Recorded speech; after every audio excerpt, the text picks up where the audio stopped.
Hadirin, yang paling menarik ketika selama sepekan Anda beraktivitas, dikumpulkan oleh Allah di rumah Allah ini, maka Allah Subhanahu wa ta'ala mengingatkan kepada kita, dalam selama sepekan beraktivitas itu, berapa di antara aktivitas kita yang sudah menjadi zikir kepada Allah Subhanahu wa ta'ala. Jangan-jangan selama sepekan ke belakang, dari mulai hari Ahad, hari Senin, hari Selasa, hari Rabu, hari Kamis, antum sibuk dengan urusan dunia antum. Kadang-kadang berangkat gelap, pulang gelap, lupa dengan sholat, jarang baca Al-Quran, apalagi menghafal Quran, jarang berzikir kepada Allah, tidak ada istighfar, tidak ada doa. Kalau cuma seperti itu, jangankan antum, orang-orang jahiliyah sudah juara pada zamannya. Non-muslim sudah bisa lebih hebat. Kalau cuma mengumpulkan harta benda sebanyak-banyaknya, Qarun lebih kaya dibandingkan dengan antum. Wa inna mafatihahu latanu'u bil husbah, latanu'u bil usbah. Yang kunci-kuncinya saja, kalau dipikul oleh orang terkuat di zamannya, tidak mampu untuk dipikul. Kalau cuma bangga dengan kepemimpinan, Fir'aun lebih hebat dibandingkan dengan antum, dengan segala pasukannya, dengan segala kehebatannya. Tapi apa yang terjadi? Itu tidak bernilai di hadapan Allah Subhanahu wa ta'ala. Seakan-akan Allah ingin sampaikan kepada kita, tipikal orang beriman beda dengan orang yang belum beriman. Orang beriman tidak hanya mencari dunia dalam sepekan kehidupannya, maka persiapkan akhirat Anda, karena satu saat kita akan berpulang kepada Allah Subhanahu wa ta'ala. Jangan-jangan Anda sibuk mencari dunia, berangkat gelap, pulang gelap, mencari sesuatu untuk kemewahan dunia Anda. Ingin rumah seluas-luasnya, ingin harta benda sebanyak-banyaknya, ingin mobil semewah-mewahnya. Padahal Anda yakini demi Allah, ketika masuk ke alam kubur, semua itu tidak akan dibawa. Maka pertanyakan pada diri Anda hingga saat ini. Pulanglah ke rumah, cek keluarga Anda, lihat bagaimana sholat Anda sampai dengan hari ini. Jangan-jangan dari kemarin, untuk yang fardu saja bukan sunnahnya, masih terlambat dikerjakan. Jarang Anda sholat di masjid, Quran masih belum dihafalkan, untuk baca masih belepotan. Hadirin, seorang Mu'adh, anak kecil usia 4 tahun, tinggal di kota Asyut di Mesir. Matanya buta, tidak mampu melihat.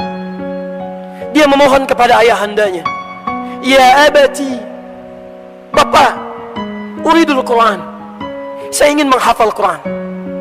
Maka difasilitasi oleh ayahandanya menempuh jarak 20 km dengan kendaraan motor yang sangat sederhana. Masya Allah. Kemudian diajak dia singkatnya menemui syekhnya. Dalam perjalanan, Masya Allah, ya, diatur oleh ayahandanya. Setiap di jalan Mu'adh bacakan Qurannya, ayahnya menyimaknya. Begitu demikian sampai dengan kemudian Mu'adh hafal Quran. Mu'adh hafal Quran. Anaknya yang buta hafal Quran, ayahnya mengantar tidak hafal Quran. Tapi yang paling menarik, secara singkat, ketika anak ini sudah hafal Quran, dalam keadaan buta, sanggup menghafal Quran dengan bacaan yang sangat indah itu, tiba-tiba datanglah kemudian seorang reporter dari Kuwait, karena kisahnya viral di media sosial. Datang seorang reporter dari Kuwait mewawancara anak kecil ini.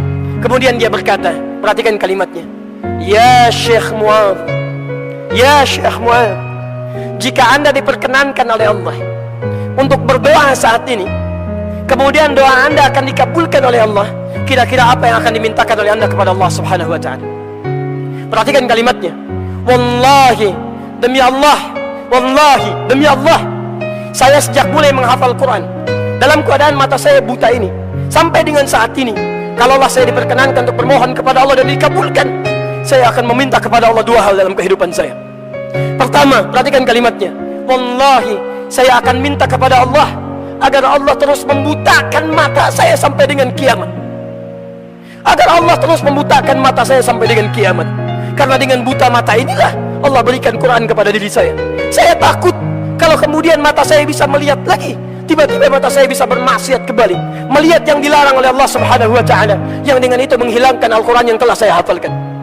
Anak 4 tahun, matanya buta, tidak bisa melihat, dia menghafalkan Quran untuk menjaga dirinya supaya tidak berbuat maksiat dalam kehidupannya. Anda diberikan 40 tahun, 50 tahun, mata bisa melihat. Apa yang akan Anda gunakan dengan mata yang bisa melihat itu? Jangan-jangan sampai hari ini hanya Anda bisa mengumpulkan maksiat saja. Jangankan menghafal Quran, membaca Al-Quran pun masih belum baik dalam bacaan kita. Kalau dengan usia yang diberikan sampai saat ini, Anda belum menyiapkan bekal ibadah juga, dengan cara apa lagi Allah bisa menambah usia Anda? Hadirin, yang kedua ini yang paling indah. Dan disinilah kita akan menutup khutbah kita dengan bermohon kepada Allah Subhanahu wa ta'ala. Perhatikan apa yang disampaikan Mu'adh.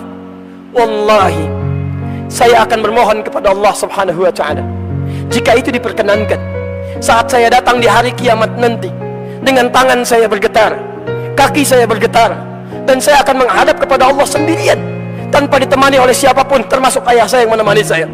Saya akan katakan kepada Allah pada saat itu, perhatikan kalimatnya, Ya Rabb, Ya Rabb, jika sampai saat ini hamba menghadap kepadamu, masih kurang bekal hamba ya Allah untuk bisa masuk ke dalam surga. Mohon ya Allah, mohon kurangi hukuman hamba ya Allah dengan Quran yang telah hamba hafalkan ini. Mohon kurangi hukuman hamba ya Allah dengan Quran yang telah hamba hafalkan ini. Ada anak usia 4 tahun, matanya buta, tidak sanggup untuk melihat. Dia masih memikirkan bekal untuk kembali kepada Allah Subhanahu wa Ta'ala dengan menghafalkan isi Al-Quran. Anda diberikan 40 tahun, 50 tahun, 60 tahun, matanya sehat, fisiknya kuat. Bila sampai hari ini saja belum sanggup untuk sekadar membaca Al-Quran, butuh berapa lama lagi waktu yang dibutuhkan oleh Anda untuk kembali kepada Allah Subhanahu wa Ta'ala, mendapatkan kebaikan-kebaikan.